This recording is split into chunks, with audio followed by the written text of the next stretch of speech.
সাগু বা সাবুদানা আপনি যেভাবেই খান না কেন, এটা খুবই পুষ্টিকর একটা খাবার। বিশেষত গর্ভবতী মহিলা, শিশুর এদের জন্যে খুব ভালো। অনেক রকম সবজি, ডাল দিয়ে আমি আজ তাই তৈরি করেছি সাবুর খিচুড়ি। নমস্কার বন্ধুরা, পেটুক ঠাকুর চ্যানেলে আপনাদেরকে সুস্বাগতম জানিয়ে আজ রান্না করব সাবুর খিচুড়ি। চলুন দেখে নেওয়া যাক। 100 গ্রাম পরিমাণ সোনা মুগ ডাল আমি নিয়ে নিয়েছি খিচুড়ি রান্না করবার জন্যে, আর ওই সম পরিমাণ সাবু নিয়ে নিয়েছি। সাবুটা আমি এখানে মাঝারি দানা ব্যবহার করছি। চেষ্টা করবেন মাঝারি দানার সাবু দিয়ে এই খিচুড়িটা রান্না করবার। সেক্ষেত্রে খিচুড়ির স্বাদ, টেক্সচার দুটোই অনেক বেশি ভালো হয়। এবার আমি কড়াই বসিয়ে নিয়েছি। সাবুদানাটাকে আমি 2 মিনিটের জন্যে শুকনো কড়াইয়ে একটুখানি ভেজে নেব, আঁচটা একেবারে কম করে দিয়ে। সাবু সামান্য চিটপিট শব্দ করে রঙটা একটু পরিবর্তন হলেই সাবুগুলোকে নামিয়ে নিচ্ছি। ওই কড়াইয়ের মধ্যেই আমি ডালগুলোকে ভেজে নেব। মাঝারি আঁচে ডালগুলোকে নাড়াচাড়া করে ভেজে নিতে হবে, যতক্ষণ না ডালের রঙটা বেশ পরিবর্তন হয়ে সামান্য বাদামি বাদামি চলে আসে আর সুন্দর একটা গন্ধ বেরোতে শুরু করে। এখনও আমার চ্যানেল সাবস্ক্রাইব করে না থাকলে অথবা আমার চ্যানেলে নতুন দর্শক বন্ধু হলে অবশ্যই চ্যানেলটি সাবস্ক্রাইব করে পাশে রাখা বেল বাটনটি অল করে দেবেন, অনুরোধ রইল। এবার আমি পরিমাণ মতো জল দিয়ে দিচ্ছি ভেজে নেওয়া ডালের মধ্যে। শুরুতেই ডাল আর জল নাড়াচাড়া করে ভালো করে মিশিয়ে দিয়ে দেব। এবার সেদ্ধ হতে দেব ডালটাকে। পাশে আমি একটা বাটিতে নিয়ে নিয়েছি 1 চা চামচ পরিমাণ আদা বাটা। এই আদা বাটার মধ্যে আমি কিছু মশলাপাতি দিয়ে দিচ্ছি। 1/2 চা চামচ পরিমাণ লঙ্কা গুঁড়ো, এটা আমি ঝাল লঙ্কার গুঁড়ো ব্যবহার করেছি। 1/2 চা চামচ জিরা গুঁড়ো, 1/2 চা চামচ ধনে গুঁড়ো, আর 2 টেবিল চামচ পরিমাণ সাধারণ উষ্ণতার জল দিয়ে মশলাটাকে গুলিয়ে নেব। মশলার এই মিশ্রণের মধ্যে আমি 1/2 চা চামচ পরিমাণ হলুদ গুঁড়ো অ্যাড করে ভালো করে মিশিয়ে পাশে সরিয়ে রেখে দিচ্ছি। আমার রান্নাবান্না আপনার ভালো লাগলে অবশ্যই একটা লাইক করবেন আর প্রচুর প্রচুর শেয়ার করবার অনুরোধ রইল। খিচুড়িতে দেবার জন্যে আমি কিছু সবজি এখানে কেটে নিয়ে নিয়েছি একটা মাঝারি মাপের গাজর, এরকম টুকরো টুকরো করে নিয়ে নিয়েছি। মাঝারি সাইজের একটা আলু ডুমো ডুমো করে কেটে নিয়েছি। কিছুটা পরিমাণ কড়াইশুঁটি আর 1/2 কাপ পরিমাণ ফ্রেঞ্চ বিনস আমি ছোট ছোট টুকরো করে কেটে নিয়েছি। আপনি আপনার পছন্দের যে কোনো সবজি ব্যবহার করতে পারবেন। আমি এবারে সবজিগুলোকে দিয়ে দিচ্ছি ডালের মধ্যে, আর ডালটা 75% সেদ্ধ হয়ে গেছে সেটা আমি দেখে নিয়েছি। দিয়ে দিচ্ছি 1 কাপ পরিমাণ গরম জল। এবার সবজিটাকে নাড়াচাড়া করে সেদ্ধ হতে দেব ডালের সাথে। দিয়ে দিচ্ছি 2টো কাঁচা লঙ্কা। এখানে আমি একটা লঙ্কা চিড়ে দিয়েছি আর একটা গোটা দিয়ে দিয়েছি। ঝাল আপনি যেমন খাবেন সেই বুঝে লঙ্কা ব্যবহার করবেন।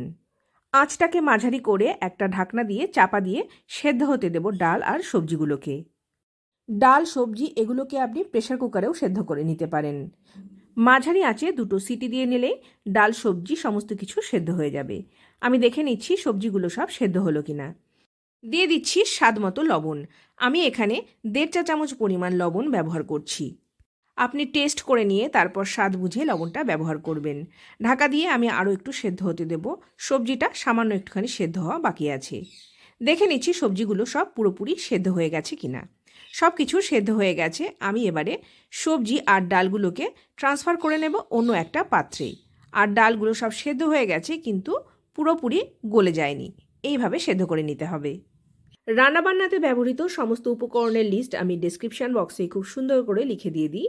আপনি যখন রান্নাবান্না করবেন ডেসক্রিপশন বক্সটা কাইন্ডলি ফলো করে নেবেন, তাহলে রান্না করতে বেশ সুবিধা হবে। আমি আবার কড়াইটা পরিষ্কার করে বসিয়ে নিয়েছি। দিয়ে দিচ্ছি 3 টেবিল চামচ পরিমাণ সরিষার তেল। এখানে আমি কিছু মশলাপাতি নিয়ে নিয়েছি। একটা তেজপাতা ছিঁড়ে নিয়েছি, একটা শুকনো লঙ্কা ছিঁড়ে নিয়েছি, 1/2 চা চামচ গোটা জিরা আর কিছু গোটা গরম মশলা নিয়েছি। ছোটো এলাচটাকে ফাটিয়ে নিয়েছি, 2টো লবঙ্গ আর ছোট্ট একটা দারুচিনি। আপনি সর্ষের তেল ছাড়াও কিন্তু রান্নাটি করতে পারবেন আপনার পছন্দের যে কোনো তেলে। ফোড়নটা দিয়ে দিয়েছি তেলের মধ্যে আর ফোড়নটাকে ভালো করে হতে দেব।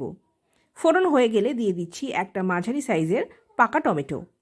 টমেটো দেবার পর 1 মিনিট সময় ধরে টমেটোটাকে নাড়াচাড়া করে তেলের মধ্যে একটুখানি ভেজে নেব।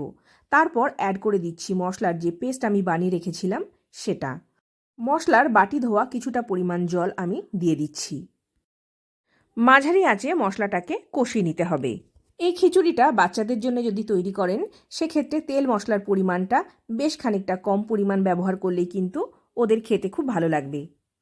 খুন্তি দিয়ে টমেটোটাকে একটুখানি ঘেঁটে মশলার সাথে ভালো করে মিশিয়ে দিচ্ছি। মশলাটা খুব ভালো করে কষানো হয়ে গেছে, খুব সুন্দরভাবে তেল ছেড়ে দিয়েছে। এবার আমি অ্যাড করে দেব যে ডাল আর সবজি সেদ্ধ করে রেখেছিলাম সেইগুলো। নাড়াচাড়া করে সমস্ত কিছু মিশিয়ে নেব। পাশের উনানে আমি বেশ কিছুটা পরিমাণ গরম জল তৈরি করে রেখেছিলাম, সেখান থেকে 1 কাপ পরিমাণ গরম জল দিয়ে দিচ্ছি এই ডাল সবজির মধ্যে। ভালো করে নাড়াচাড়া করে মিশিয়ে নিচ্ছি। এবারে মিশিয়ে দেব ভেজে রাখা সাবুদানা।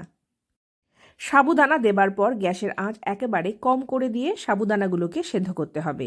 তা না হলে সাবুদানাগুলো যত বেশি সেদ্ধ হবে তত বেশি কড়াইয়ের নিচের দিকে লেগে যাওয়ার সম্ভাবনা থাকে, আর মাঝে মাঝেই নাড়াচাড়া করে দিতে হবে।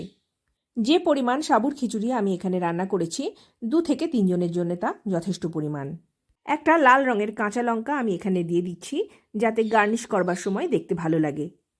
কড়াইয়ের নিচের দিক থেকে ভালো করে নেড়েচেড়ে সাবুর খিচুড়িটাকে মিশিয়ে দিচ্ছি। সাবুদানা প্রায় সেদ্ধ হয়ে এসেছে। আমি 1 চা চামচ পরিমাণ চিনি এখানে ব্যবহার করছি। আপনি আপনার পছন্দ মতো চিনি ব্যবহার করবেন, আর চিনি যদি অপছন্দ হয় ব্যবহার করবেন না। নাড়াচাড়া করে মিশিয়ে দিচ্ছি। আর প্রয়োজন হলে অল্প অল্প করে গরম জল ব্যবহার করবেন এই খিচুড়ির মধ্যে। আমি কিছুটা পরিমাণ খিচুড়ি চামচে করে তুলে নিয়ে টেস্ট করে দেখে নিচ্ছি সব কিছু ঠিকঠাক আছে কিনা। এবারে দিয়ে দিচ্ছি 1 চা চামচ পরিমাণ গাওয়া ঘি, আর হাফ চা চামচ পরিমাণ শাহি গরম মশলার গুঁড়ো আমি এখানে ব্যবহার করছি। কিছুটা ধনেপাতা কুচি দিয়ে ভালো করে নাড়াচাড়া করে মিশিয়ে দিচ্ছি। চামচে করে তুলে আমি দেখিয়ে দিচ্ছি খিচুড়ির কনসিস্টেন্সিটা ঠিক কেমন হবে। এই খিচুড়িটা যত ঠান্ডা হয়ে যাবে ততই কিন্তু ঘন হয়ে আসবে, সেটা বুঝে আপনি রান্না করবেন। এবার একটা প্লেটের ভেতরে সার্ভ করে দিচ্ছি সাবুর খিচুড়ি। দেখুন কতটা লোভনীয় দেখতে হয়েছে, আর খেতেও হয়েছিল ভীষণ মজাদার। ঠাকুরের উপোসের দিনে কিংবা এমনিতেই রান্না করুন এই খিচুড়ি, আর প্রচুর আনন্দ করে খান পরিবারের সকলে মিলে। আর হ্যাঁ, কমেন্ট করে জানাতে ভুলবেন না কেমন লাগলো আমার রান্না। আপনাদের সাথে দেখা হবে পরবর্তী কোনো রেসিপিতে। আমি আজকের মতো বিদায় নেব। আপনারা অনেক ভালো থাকবেন। নমস্কার।